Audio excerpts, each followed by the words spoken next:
I never thought a pair of shoes could change my life. Certainly not her shoes. Certainly not those glossy black stilettos sitting in the corner of our bedroom like some untouchable relic. But maybe I should start at the beginning. My name is Alex. 26 years old, junior marketing associate, and at least on paper, an ordinary guy. I live with my girlfriend Emma in a small but cozy two-bedroom apartment just outside the city. It's the kind of place that always smells faintly of coffee and vanilla candles, mostly because Emma insists on burning one no matter the season. On the surface, things are good. Stable job, stable relationship. Emma works as a freelance designer, which means her schedule is flexible but unpredictable. She could be gone all day meeting a client or home at noon hunched over her laptop, sketching something brilliant. And then there's me, the predictable one, the guy who wakes up, puts on his collared shirt, and trudges into the office. But beneath all that normalcy, I carry a secret. It started small, almost laughable. Curiosity. A brush of foundation once, years ago, when Emma left her makeup bag out. A quiet thrill when I pulled one of her sweaters over my head while she was at work. Nothing serious, I told myself. Nothing that meant anything. Just curiosity. And yet, each time I did it, that curiosity deepened. The feel of soft fabric against my skin, the transformation in the mirror, it was like meeting a version of myself I wasn't allowed to acknowledge anywhere else. Of course, Emma didn't know. At least, I didn't think she did. To her, I was Alex, the steady boyfriend, the reliable one who remembered to water the plants and always folded the laundry wrong. She loved me, I knew that, but she also loved to tease.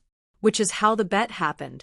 It was a Saturday night, one of those slow ones where the city outside buzzed with energy, but we stayed in, curled up with takeout and half a bottle of wine. Emma was scrolling through her phone, chuckling at some fashion video, while I tried to focus on the movie playing on the TV. "You know," she said suddenly, grinning at me over the rim of her glass, "you walk like a duck." I blinked. "Excuse me?" "In those stiff work shoes of yours," she laughed. "All stompy and clunky. Zero grace." "Oh, thanks," I muttered, half amused, half offended. She leaned forward, eyes sparkling with mischief. "I bet I could teach you to walk better in heels than you do in those." My heart skipped. Heels. Yeah, these. She pointed toward the corner where her stilettos rested. Black, sleek, impossibly high. Bet you wouldn't last 5 minutes. I laughed it off, but my palms grew sweaty. If only she knew how often I'd stared at those very shoes, imagining what they'd feel like on my feet. "You're insane," I said. "Come on," she teased. "What's the worst that could happen? 5 minutes in heels.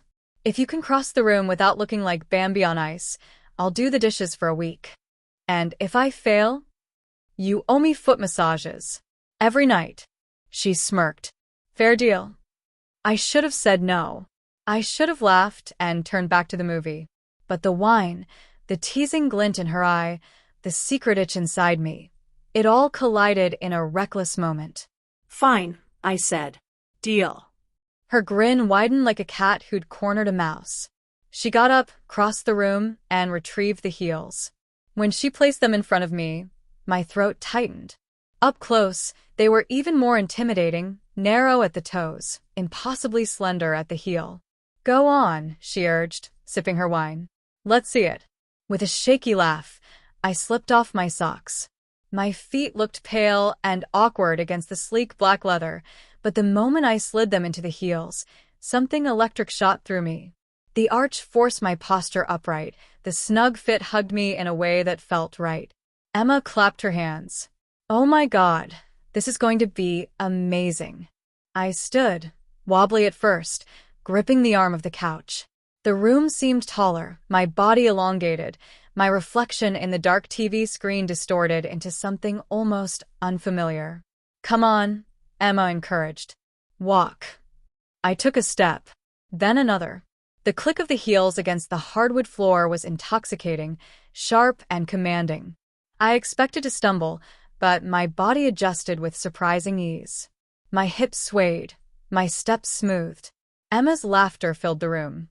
"No way. No way. You're actually good at this." I flushed. Beginner's luck. She shook her head in disbelief. No, seriously. You're walking better than half the girls I know. Her words were meant as a joke, but they sank deep. For once, I wasn't clumsy Alex. I wasn't the guy who blended into office cubicles or folded laundry wrong. In that moment, I was someone else, someone graceful, someone bold. Emma watched me with growing astonishment. This is insane. You're actually kind of pulling it off. I managed a shaky smile. Guess you owe me a week of dishes. She laughed again, but I caught something else flicker in her eyes. Curiosity. Maybe even intrigue. I didn't know it then, but that silly bet, those 5 reckless minutes in her heels, would unravel everything. Because once I started walking, I didn't want to stop. Emma didn't let me squirm in silence for long. She tilted her head, eyes sharp but not unkind, as though she was dissecting me without a scalpel. You know, she said softly, almost teasingly, you've got potential. More than you realize. I blinked at her, caught off guard. Potential? That wasn't the word I expected after being caught in her makeup. I was waiting for scolding, maybe blackmail, maybe a humiliating laugh. But not whatever this was. Emma leaned forward, resting her chin in her hand. Have you ever thought about what it would be like if you didn't hide? If you didn't pretend? Her words burned into me. She was offering something dangerous, something I wasn't sure I wanted but also couldn't stop imagining. I don't know what you mean, I stammered, my voice trembling. Oh, don't play dumb, she said, smirking now. I saw the way you looked in the mirror before you knew I was watching. You weren't just trying on makeup. You were seeing yourself. The real you. Her tone left me speechless. She wasn't mocking. She wasn't cruel. She sounded intrigued. W, what do you want from me? I finally asked, my throat dry. Emma's smile widened, equal parts mischief and challenge. Simple. I want to see how far you can go. I think you'd make a perfect girl, but I want to prove it. Her words slammed into me like a tidal wave. My heart pounded, panic and a strange thrill twisting together. You're joking, I whispered, almost pleading for her to laugh it off. But Emma didn't laugh. She leaned back in her chair, utterly calm, as though she'd just set a trap and was waiting to see if I'd walk into it. No joke. You've got the bones, the face, the softness, everything. And you already know how to use makeup. The only thing missing is the courage to step into it fully. That's where I come in. The room felt smaller, tighter, like the walls were closing in. Part of me wanted to run, to deny it all, to push past her and never look back. But another part of me, the part that liked what I saw in the mirror, that part wanted to say yes. Emma's eyes glimmered with a mix of authority and excitement. So, do you want me to keep your little secret safe? Or do you want me to help you unlock something even bigger? It wasn't just a question. It was a dare. And sitting there, trapped between fear and temptation, I realized that whatever answer I gave Emma would change everything. Emma leaned against the classroom desk, arms crossed, eyes sparkling with mischief. Okay, she said softly, almost like she was making an announcement to the universe. You want me to keep your little secret? Then you're going to play along. I swallowed hard. Play along with what? She smirked and pulled a compact mirror and a makeup bag from her purse. With this. My stomach dropped. Makeup? Here? In her empty classroom? Emma walked closer, her heels clicking softly against the tiled floor. She tilted my chin up with one finger, studying my face as though it was a blank canvas. You've got the bone structure. Soft jaw, good skin, eyelashes most girls would kill for. Honestly, she smiled. You're wasted as a boy. I stepped back nervously. This is insane. Someone could walk in. No one's coming, she interrupted calmly. Besides, you owe me now. Unless you want me to tell everyone what I already saw. Her words hung in the air, heavy, impossible to ignore. She wasn't asking. She was testing me. My hands trembled as I sat in the chair. She pulled out. She stood over me, commanding, confident, as though she'd rehearsed this moment. The makeup brush brushed against my skin, soft yet terrifying. With each stroke, I felt a part of myself slipping away and something new being revealed. The mirror stayed turned away. She didn't let me see yet. You know, Emma whispered as she leaned close. The funny thing is, I think you'll like it. The way you'll look. The way people will look at you. Her words made my heart pound, a strange mix of fear and thrill. When she finally spun the mirror around, I gasped. The boy I thought I was had disappeared, replaced by a striking, delicate girl staring back. My lips tinted pink, lashes curled, skin glowing. Emma smiled knowingly. Told you. Perfect. And in that moment, I wasn't sure if I was more terrified of her or of how much I wanted to see that reflection again. After class, Emma motioned for me to stay behind. My heart sank. I thought she was going to scold me, maybe even report me. But when the last of the students filed out, she closed the door gently and leaned against her desk, arms folded, studying me with sharp eyes. Sit, she said softly, not like a teacher reprimanding a student, but more like someone preparing for a serious talk. I sat down, fiddling with my hands, too nervous to meet her gaze. Finally, she broke the silence. Why were you wearing makeup in my class? Her words cut straight through me. My excuses formed in my throat, but none of them seemed believable. I was just messing around. It was a dare. A joke. She tilted her head, unconvinced. A joke that made you more careful with your eyeliner than most of the girls here? Her voice wasn't mocking. It was calm, thoughtful, and that made it worse. I felt heat rush to my cheeks. It's not like that. Emma pushed herself off the desk and walked closer, her heels clicking softly on the tiled floor. She stopped in front of me, lowering her voice as if sharing a secret. You looked comfortable, she said. Not embarrassed. Not out of place. You looked like yourself. The word struck me harder than any punishment could have. I opened my mouth to deny it, but nothing came out. My throat felt tight. Emma smiled faintly, almost reassuringly. I don't think this was an accident, she continued. And I don't think it was just a dare. Am I right? I swallowed hard, my chest tight with fear, and something else, relief, maybe. Someone had finally seen through me, and instead of laughing, they were understanding? My silence must have been enough of an answer, because Emma leaned closer and whispered, You don't need to hide from me. I can help you if you want me to. Her words sent shivers down my spine. Was this a trap? Or was she truly offering something I had never dared to imagine? Guidance, acceptance, a way to explore the side of myself I had been too scared to face. Before I could respond, Emma straightened up and gave me a knowing look. Think about it, she said. I'll see you tomorrow. And just like that, she walked out, leaving me alone with a whirlwind of emotions I could barely untangle. The following days blurred into a strange rhythm. Every time I thought Emma would let me go back to my old self, she tightened her grip a little more. She began giving me assignments after class, lessons that had nothing to do with math or literature but everything to do with posture, grace, and poise. I'd be sitting in her classroom long after the halls emptied, balancing books on my head as I walked back and forth. Sometimes she'd dim the lights, put on soft music, and make me read aloud, correcting my pitch, softening my tone until my own voice became unrecognizable to me. One evening, she handed me a neatly wrapped box. Inside was a short pastel dress with lace trimming, delicate but innocent. My heart raced as she explained, almost casually, You'll wear this tomorrow. I panicked. At school? I can't. People will laugh. But Emma only smiled, calm and confident. You'll be surprised. Sometimes people don't laugh when they see beauty. They admire it. Her certainty scared me more than the dress itself. That night, I barely slept. Every thought screamed at me to resist, to run, to stop this madness. But under it all, another thought whispered, what if she was right? The next morning, when I stood trembling in front of my mirror in that pastel dress, makeup delicately brushed onto my face by Emma's practiced hands, I saw someone who looked breathtaking.